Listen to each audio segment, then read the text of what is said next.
सीमाच पुणेरी स्वादमध्ये तुमचं सर्वांचं स्वागत आहे। आज आपण हिरव्या मसाल्यात भरलेली वांगी बनवणार आहोत। सर्वात प्रथम आपण गॅस चालू करायचा आहे।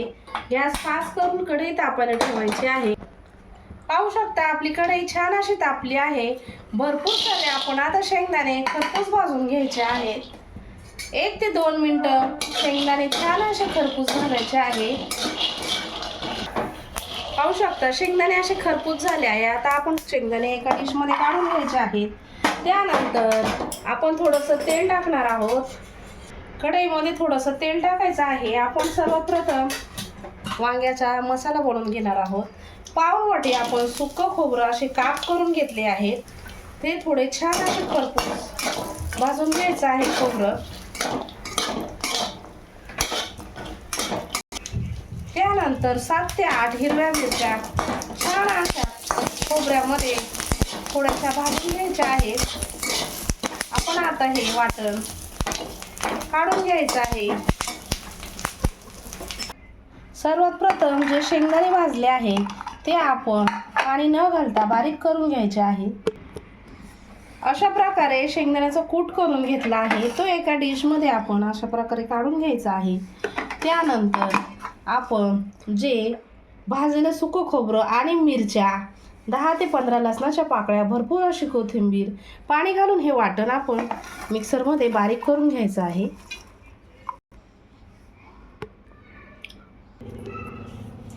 पाहू शकता अशा प्रकारे आपण हे वांग्याचं हिरवं वाटण वाटून घेतलं आहे। आता आपण ते एका डिश मध्ये काढून घेणार आहोत। वांगी आपण ही पाव किलो स्वच्छ धुवून आणि कापून घेतली आहेत। आपण आता त्याच्यामध्ये अशा प्रकारे मीठ भरून घ्यायचं आहे। सर्व वांग्यामध्ये आपण हे हिरवं वाटण केलं आहे। त्याच्यामध्ये आपण 1 चमचा धना पावडर टाकायचे आहे आणि जे वाटलेलं कूट आहे ते याच्यामध्ये ॲड करून सर्व मसाला मिक्स करून आपण आता ह्या वांग्यामध्ये भरून घ्यायचा आहे। अशा प्रकारे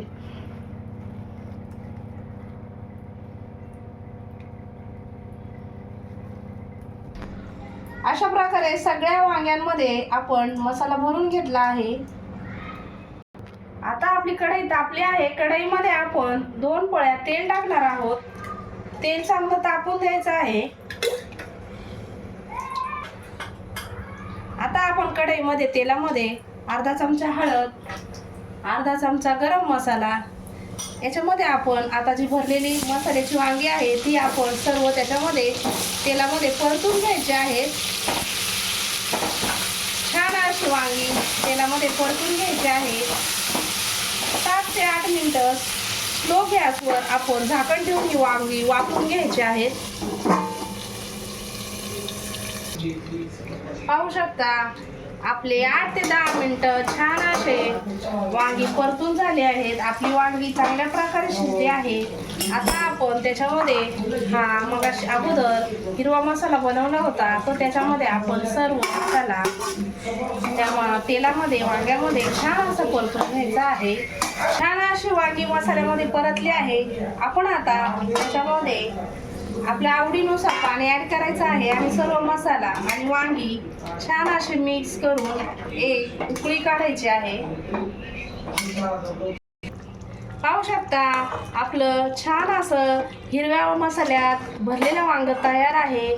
आपण आता एका डिश मध्ये काढून घेऊया आणि गॅस बंद करूया। पाहू शकता छान असं हिरव्या मसाल्यात भरलेलं वांग तयार केलं आहे। तुम्ही एकदा नक्की घरी ट्राय करून बघा। व्हिडिओ आवडला असेल तर व्हिडिओला लाईक करा, सबस्क्राईब केलं नसेल तर चॅनलला सबस्क्राईब करा। धन्यवाद।